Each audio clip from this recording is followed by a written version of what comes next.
students, welcome to CEC lectures. Myself Dr. Preeti Jagwani. I am from Department of Computer Science, Arabit College, University of Delhi. In our previous lecture under this series of programming in Java, we have learnt about the arrays, and we have also learnt about the operators which are used in the programming. Now today's topic is about control statements in Java. So when we talk about the term control statements, so basically you all are aware that a general programming language, when we talk about, or a program in a kind of normal programming language, it comes to following of a sequence, let's say step 1, then followed by step 2, then step 3, and so on and so forth. So when we talk about control statement, they are actually the statements who cause the flow of execution to either to advance, so for example step 1 and step 2, or it may branch the flow of execution based on the changes to the state of a program. So basically what I am trying to say here is control statements are these statements. They are responsible for either making the program or letting the program going in a flow, advancing it through various steps, or it will branch based on the various circumstances, I can say. So basically control statement, when we talk about, are of three types in any of the programming languages, and so in Java they are basically sequence, selection, and iteration. So when we talk about the term sequence, it is one of the most simplest, we can say. So sequence is, as I have told you, is step 2 followed by step 3, and then so on and so forth. So the program is going in a sequence, unless it is interrupted in the sense, unless it encounter a different strategy or a different construct which bothers or which allows the program to either go into a loop, either go for an iteration, or going for kind of selection of a particular branch. So here comes sequence, and then after sequence it will be selection and iteration. So today's we are going to focus on what are the selection statements available in Java. But before going into the details of selection statements, let's see what actually selection statement is, what are iteration statements, and then we will in detail will be covering selection statements only in this lecture.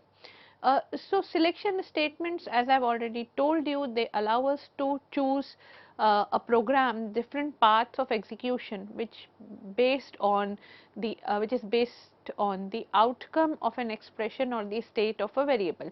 So for example, the value of variable is this, then go there, or the value, if the value of the variable is let's say x, or the value of the variable is that, then it is going to be get into some other branch. When we talk about iteration, iteration is nothing but kind of repetition of one or more steps, and in normal programming language we call them as loops, which allow the program to execute in a non-linear fashion. So sequence is something which gives a linear flow to the program. But when we talk about the other control statements, which are selection statements and iteration statements, they basically break that linear flow and allow the program to execute in a non-linear fashion. So now with this concept of sequence, selection, and iteration which we have just understood, let us begin with the selection statements in particular.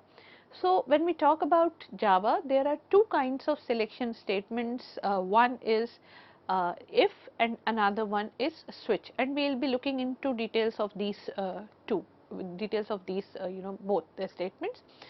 So if a statement, as you all are, I am sure you all are programmer, and this is not the first language, we will be kind of covering it in a quick manner, because this is just the similar concept as it is in the other languages. So if a statement, when we talk about, it's the Java's conditional branch statement, and it is going to be used to route the program execution through different paths. So either this path or that particular path, but not both. It is not the situation that both the paths are going to be taken. So general form, when we talk about if a statement is if, then there is a condition followed by statement 1 else statement 2. This is the general form, and we will be kind of taking it in detail. So, when we talk about the condition, so condition is any expression that is going to return a Boolean value. Else clause here is an optional thing. There may be an if without an else clause, and each statement, when we talk about the statement 1 or statement 2, these two statements can be either the single statements, or they can be multiple statements. In case of multiple statements, these two are needed to be covered or enclosed in the braces. So, when they are enclosed in, let us say there are kind of 3 statements enclosed in a enclosed inside the curly brackets, they are taken as one single block. So, statement 1 here, so when we look at the general form of the if statement, which is if condition statement 1 semicolon else statement 2. So, statement 1 and statement 2 can be single statements, or it could be a block of statements which is having more than one statements into it. Condition actually an expression which is going to return a Boolean value, and else is here is optional. So, what is actually happening here? If the condition is true, then the statement 1 is executed, otherwise statement 2 is executed only if it exists, because as I have told you that else is in optional thing. So, a statement 2 which is followed which is given after the else may or may not exist.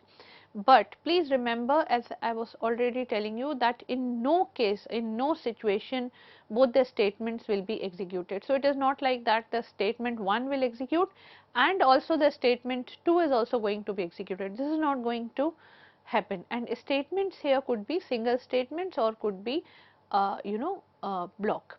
Now, when we talk about the conditional or the conditional expression or the condition on which this if statement is based upon, so we can say generally the expression used to control that if statement will involve the relational operator.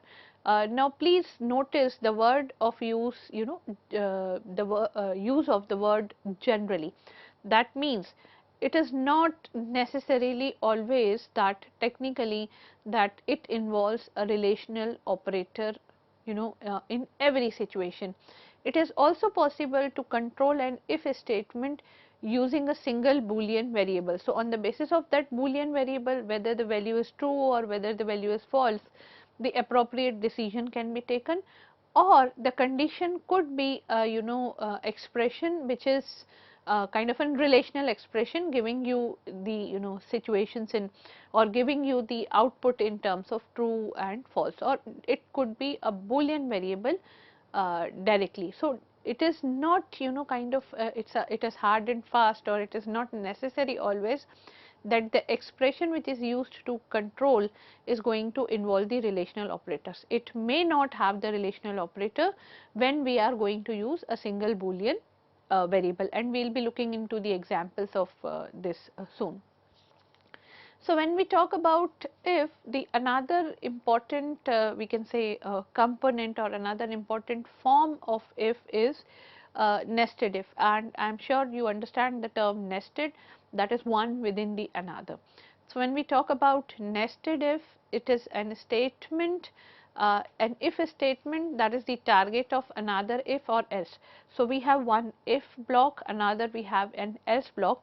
So, either or maybe in the both within the block of if statement or in the block of else statement, it is going to have another if statement.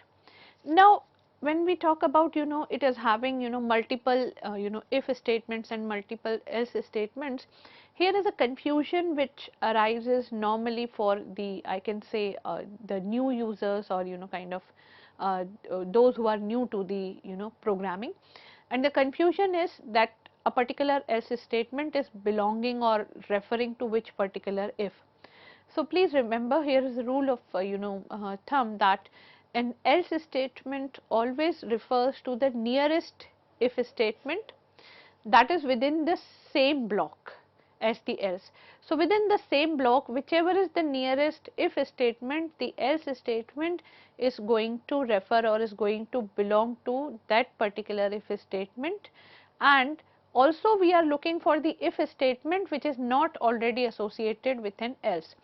So just let us take the example here. If you can see, there are 3 ifs. So one, the code snippet says if I is equals to 10, then a curly bracket is opening. This is what the block I was talking about. So now in this if statement or within this block, it is having another condition which says if j less than 20, then you need to assign b to a by the statement a is equals to b. And the third, the next statement says if k is greater than 100, then you need to assign value of d to c by the statement c is equals to d, else a is equals to c. Now the question which arises, why? Because Java actually is a free form language here, and single statements are given in the blocks of if or also in the block of else. So that means programmer has not mentioned or has not written any specific curly bracket. So block structure of block is not very clear here. So the question which comes up in this kind of code snippet is the else, which is just written just before a is equals to c, that else is belonging to which particular if. So that else is belonging to the if of k greater than 100, which are given in the yellow color. So else is belonging, this yellow color else is belonging to the yellow color if. Then the blue color if, which is if j less than 20, is an if without an else statement. That is also perfectly allowed. Why? Because you have seen that this else condition is an optional condition. So the else which is there before a is equals to c is associated to the nearest if, which is k greater than, if of k greater than 100 in the same block, that is in the same block, and that is not associated with the else as of now. So the nearest if within the same block, which is kind of, I can say, available without else, will be used. And what about the else which is given after the after the completion of the block, that is after the closing of the curly brackets? That refers to the outermost if, that is if I is equals to 10. So if I is equals to 10, the else corresponding to this is, which is coming out of the block, else a equals to d. So now you can imagine this code as if, then a complete block of if condition, and then there is an else condition having just a single statement. So that is fine. And within the block of if, or within the block of we can say within the true block, that means that block is going to be executed when the condition is true. So in that situation, it is having, within the block, it is having 2 ifs, and this else which is there will be referred to or will be connected to the nearest if within the same block, which is not assigned any else as of now. So else a is equals to c will be connected to if k greater than 100, and if j less than 20 is kind of, we can say, is an if without an else. So here is the I can say anatomy of this particular if statement, which is a nested if here. So this was about actually the nested if. Another we can say version of the if statement. So we can have if statement only, or we can have if else, or we can have nested else, if else, and the fourth flavor, or I can say the fourth version, is the else if ladder, or it can also be called as if else if ladder, and it is based on a sequence of nested ifs, and that sequence of nested if is kind of, we can say, can be arranged in the form of a ladder. So here is that kind of general format of this. So if, then there is a condition which is followed by an statement. That statement will be executed when this condition is true. Else if, another condition followed by another statement, else if, another condition followed by another statement, and this is going to go till last when we have only one else followed by a particular statement. So this is what we can say is the general structure of if else if ladder, and this if else if ladder is based on the sequence of nested if. So if you look into this very carefully, you are going to find one particular if enclosed into another if or else and something of that sort. So it is actually a we can say a nested if structure which is arranged in such a form that it appears like that it is if else if ladder. And in some of the situations, this is we can say it's a boon to have this type of representation or this type of arrangement. So if, as we talk about, it is a conditional statement which is going to take either the path of true or the path of false, depending upon whether the condition statement is true or the condition statement is false. And then in that situation, what is actually happening here is it is having some different versions. One is if, another one is if within else, next is nested if else, and the fourth version is else if ladder, if else if ladder. So this was about the if statement. And when we talk about the selection statements in Java, one more which is very important here in the category of selection statement comes which is the switch statement. And the switch statement in Java is a, I can say, multi-way branch statement which provides an easy way to execute different parts of the code based on the value of expression. So value of expression is 1, then this part will be executed. If the value of the expression is 2, then this part will be executed, or the value of the expression is 3 or any other thing for that matter, this part will be executed. So something of this kind of an arrangement. And also one thing which is very important here is this can also be achieved with the help of nested ifs, but having kind of when we have multi-way branch statement, it is always easier, or it is always a cleaner code approach to use a switch rather than having too many nested levels of ifs. So here is a general kind of we can say form of switch statement. So which says switch, and then within the bracket there is an expression. So that means what is happening here is the value of this expression will be taken, and on the basis of the value of this expression, the statement sequence are executed. Let us see. So for example, we have case value 1, and please remember here the switch and the case, these two words are keywords here, you can't change them. So switch, and within the switch we are going to write any expression. Based on that, the value of that expression, if value of that expression is value 1, the statement sequence which is written just kind of we can say after that will be executed. And then there is a break statement. What is the validity or what is the significance of this break statement, I will be telling you in a short while.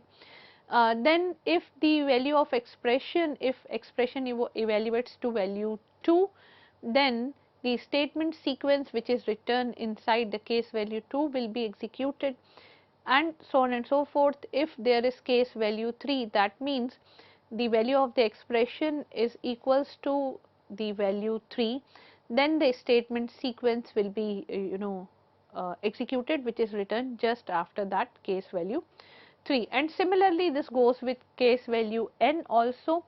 Break is also there. One thing which is kind of worth noting here, I will be discussing here it in a short while, that is the statement which is written as default and then colon, and what is the default statement sequence. Now what is the significance of default? Default says, let us say your expression you have case 1, then you have case 2, then you have case 3. But after 3 you do not have any cases, and the value of the expression comes out to 5. then in that situation the default statement sequence will be executed. Why? Because your expression is not matching any of the case values, and hence it will go with the default thing. Now, one thing which is also very important in Java, and also it is important in other programming languages, is the type of this expression. When we say switch and then expression, then what data type of this expression is valid. So, in case of Java, when we talk about the versions of Java prior to JDK 7, expression type must be of type either the byte or short or int or character or an enumeration. Enumeration we will be taking up in our upcoming lectures, but this was prior to JDK 7, which is Java Development Kit 7. That's I can say is a version of Java, but beginning with JDK 7, this expression can also be of type string. So, now the allowed data types or the permitted data types for expressions is byte, short, int, character, enumeration, and also a string. And here in case of we have a string also, so each value is specified in the case statements must be a unique constant expression. It is kind of, we can say it's a kind of constant expression, or it's a literal value. Duplicate case values are not allowed. We cannot say case 1 and then the next will be again case 1. So, these type of duplicate case values are not allowed, and the type of each value must be compatible with the type of expression. So, it should not be the situation that your expression is giving an kind of an a character value, and you are or maybe an integer value, and within the case that your switch expression is giving one value of one type, and your case statements are describing value of some other types. Also, the value of expression is compared with each of the values in the case statement that I have already told you. If a match is found, the code sequence following the case statement is executed. If none of the constant matches the value of the expression, then the default expressions or default statements are going to be executed. However, default statement is actually optional. If no case matches and no default is present, then no further action is taken. So, your program may terminate, or your switch case statement may terminate without kind of, we can say, doing anything. That depends on the situation. Also, one thing very important is break statement used inside the switch to terminate a statement sequence. So, for example, case 1 is executed. Now, it is not required to check case 2 and so on and so forth. Then, if this is the situation, we need to use break. When break statement is encountered, execution branches to the first line of the code that follows then the entire switch statement. So, after the switch statement, it is going to start again. So, basically it is going, or we can say it is kind of jumping out of the switch when we are going to use the break statement. So, it is the situation when one particular sequence or one particular block is executed, and now you want to come out of the the switch statement, then please use break. So, here in this lecture, what we have started with, what is the control flow in any of the programming language. Here we are considering it in with respect to Java. We have seen sequence, selection, and iteration, and within the uh, within the selection statement, we have seen different flavors of if. We have also understood the brief concept of switch statement. More on switch statement along with the examples and other details will be in the next lecture. Here is a list of references which is being used for the preparation of this lecture. Hope you have enjoyed one. I'll see you in the next lecture. Till then, take care. Goodbye.